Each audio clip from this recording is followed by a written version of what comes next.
Gulf దేశాలని Iran మరోసారి దెబ్బకొట్టింది. నిన్న ఇరాన్ ప్రెసిడెంట్ పెజెస్కియాన్ ఒక కీలక ప్రకటన చేశారు.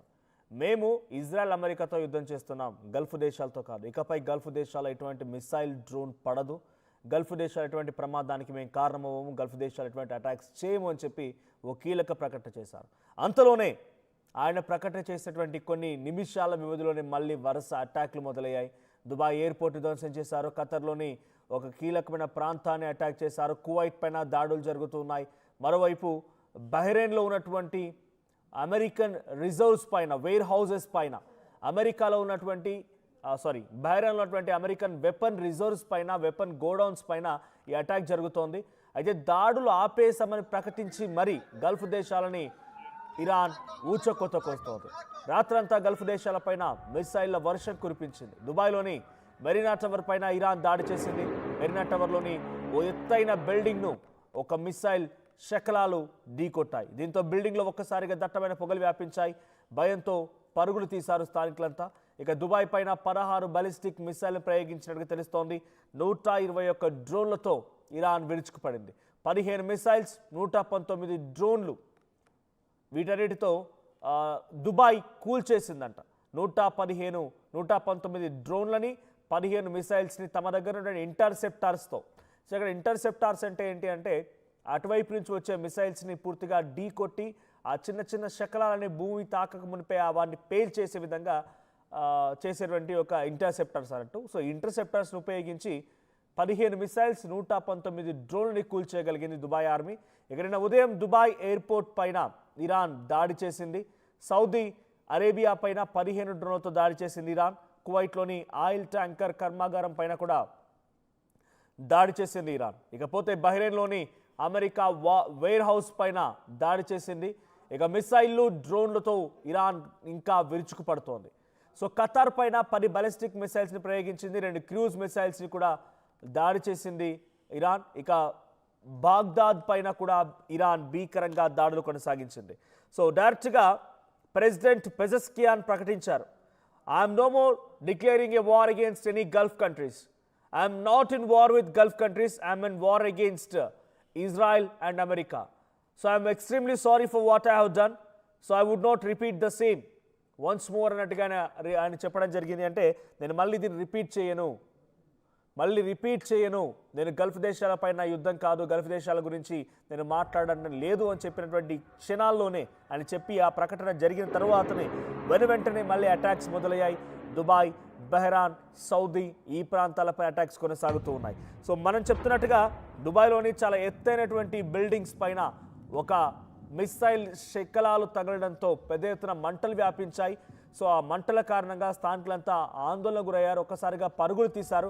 మెరీనా టవర్ పైన ఈ దాడి జరిగింది. ఒకసారి పెజెస్కియాన్ స్టేట్మెంట్ చూద్దాం. ఆయన స్టేట్మెంట్కి, ఆయన మాటలకి ఏమాత్రం సంబంధం లేదు. సో ఇరానియన్ ప్రెసిడెంట్ పెజెస్కియాన్ మాట్లాడిన మాటలు విందాం. خدمت مردم عزیز کشورمون سلام عرض میکنم. تسلیت میگم مجددا. شهادت مقام معظم رهبری رو، فرماندهان بزرگوار کشورمون رو، دانش آموزان مظلوم و بیگناهی رو که مدعیان حقوق بشر، مدعیان آزادی، مدعیان انسانیت بیگناه با بمباران شهید کردن و روندی که متاسفانه وجود داره بدون توجه به تمام قوانین بین المللی هر جایی رو که دلشون میخواد بمباران میکنن و از مدارس و بیمارستان ها و مراکز مختلف در کشور پرهیز ندارن از اینکه این کارها رو بکنن. من لازمه از مردم بزرگوار کشورمون علیرغم همه این سختی هایی که وجود داره هر شب در صحنه از هر کسی که ایرانیه، از هر کسی که تو ایران زندگی میکنه بدون توجه به این که چه مذهبی داره، چه وضعی داره، چه قیافه‌ای داره، حضورشون برای دفاع از تمامیت خاک ایران ما، ایران در حقیقت سربلند تاریخی ما باعث میشه. ఇది ఆయన చేసిన స్టేట్మెంట్. నేను గల్ఫ్ దేశాలపై యుద్ధం చేయడం లేదు, నా యుద్ధం అంతా ఇజ్రాయెల్ అమెరికాపైనే, గల్ఫ్ దేశాలపై నా యుద్ధం కాదు, గల్ఫ్ దేశాలపై ఇకపై ఎటువంటి అటాక్ జరగదు, ఇది ఆయన చేసిన స్టేట్మెంట్. కానీ ఆ వ్యవధిలోనే విత్ ఇన్ స్పాన్ ఆఫ్ హవర్స్లోనే కొన్ని గంటల్లోనే వరుసగా మళ్ళీ దాడులు మొదలై దుబాయ్ పైన మొదలైనటువంటి ఈ దాడి సౌదీ వరకు విస్తరించింది. మెరీనా టవర్లోని ఓ ఎత్తైన బిల్డింగ్ని తాకింది మిసైల్. ఆ తర్వాత సౌదీ పైన దాడి చేశారు. దుబాయ్లోని పలు ప్రాంతాలపైన 16 బాలిస్టిక్ మిసైల్ని ప్రయోగించింది.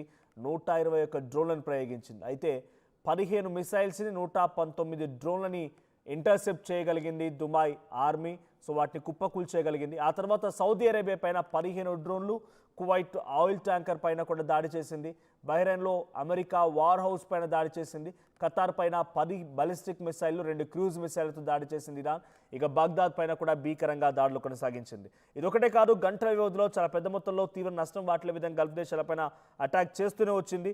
సో సౌదీ అరేబియా పైన 15 డ్రోన్లతో దాడి చేస్తే 3 గంటల్లో 15 ఇరానియన్ డ్రోన్స్ వచ్చి ఢీకొట్టాయి. దాంతో అక్కడ కొంత కీలకమైనటువంటి స్థావరాలపై కొంత ధ్వంసమైనట్టు తెలుస్తోంది. అయితే వాటిని ఇంటర్సెప్ట్ చేసే ప్రయత్నం చేసింది సౌదీ అరేబియా. వాటిని పూర్తిగా గాల్లోనే పేల్చేసే ప్రయత్నం చేసింది.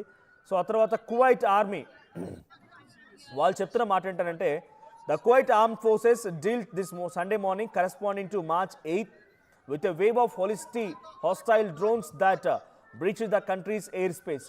సో మా గగనతలం పైనికి కొన్ని ఇరానియన్ డ్రోన్స్ వచ్చాయి. ఆ డ్రోన్స్ అన్ని కూడా మా గగనతలం యొక్క ఇబ్బందులు గురి చేశాయి, ఆ యొక్క ఉల్లంఘించాయని చెప్పినట్టుగా కువైట్ చెప్తోంది. Where by the fuel tanks belong to Kuwait International Airport came under attack by drones. So అక్కడ కువైట్ ఇంటర్నేషనల్ ఎయిర్పోర్ట్కి సమీపంగా ఉన్నటువంటి ఫ్యూయల్ ట్యాంక్స్ మొత్తాన్ని కూడా ధ్వంసం చేశారంట. ఇకపోతే ఇరానియన్ ఏం కన్ఫర్మ్ చేస్తుందంటే, ఇరానియన్ మీడియాని ఏం కన్ఫర్మ్ చేస్తుందంటే, బహ్రెయిన్లో ఉన్నటువంటి అమెరికా యుఎస్ వెపన్స్ వార్ హౌస్ని, so US weapons warehouse, బహ్రెయిన్లో ఉన్నటువంటి యుఎస్ వెపన్స్ వార్ హౌస్ని మేమే పేల్చేస్తామని అమెరికా మీడియా కన్ఫర్మ్ చేస్తోంది. మరోవైపు ఖతార్ మినిస్ట్రీ చెప్తున్నటువంటి మాట ఏంటంటే, Qatar ministry of defence announce that the state of Qatar was subjected Saturday to an attack involving 10 ballistic missiles and 2 cruise missiles. Qatar పైన కూడా 10 ballistic మిసైల్, 2 క్రూజ్ మిసైల్ ద్వారా attack జరిగిందంట. So Qatar arm forces by the grace of God successfully intercepted 6 ballistic missiles. 6 అడ్డుకోగలిగారు, 4 మాత్రం అక్కడికి వచ్చి పేలిపోయాయి. 6 అడ్డుకొని వాటిని గాల్లోనే పేల్చగలిగారు. So in unhabitated area without causing any casualties. వాటిని కూడా ఆ 4 కూడా చాలా దూరంగా వాళ్ళు పూర్తిగా పడే విధంగా డైవర్ట్ చేసినట్టు తెలుస్తోంది. సో దాంట్లో 2 క్రూజ్ మిసైల్స్ కూడా అడ్డుకున్నారు.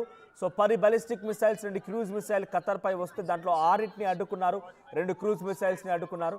సో 4 పూర్తిగా కుప్పకూల్చారు. ఒకసారి Qatar ministry of defence letter కూడా ఉంది, ఆ లెటర్ మీకు ప్లే చేసి చూపించే ప్రయత్నం చేస్తాను. సో ఆ లెటర్ ప్రకారం ఇది ఆ letter. So Qatar ministry of defence announce చేసినటువంటి లెటర్ ఇది. సో ఒకసారి పీసీఆర్ ప్లే చేయండి. ఇది ఆ letter. Qatar's Ministry of Defense announced that the state of Qatar was subjected Saturday to an attack involving 10 ballistic missiles and 2 cruise missiles launched from the Islamic Republic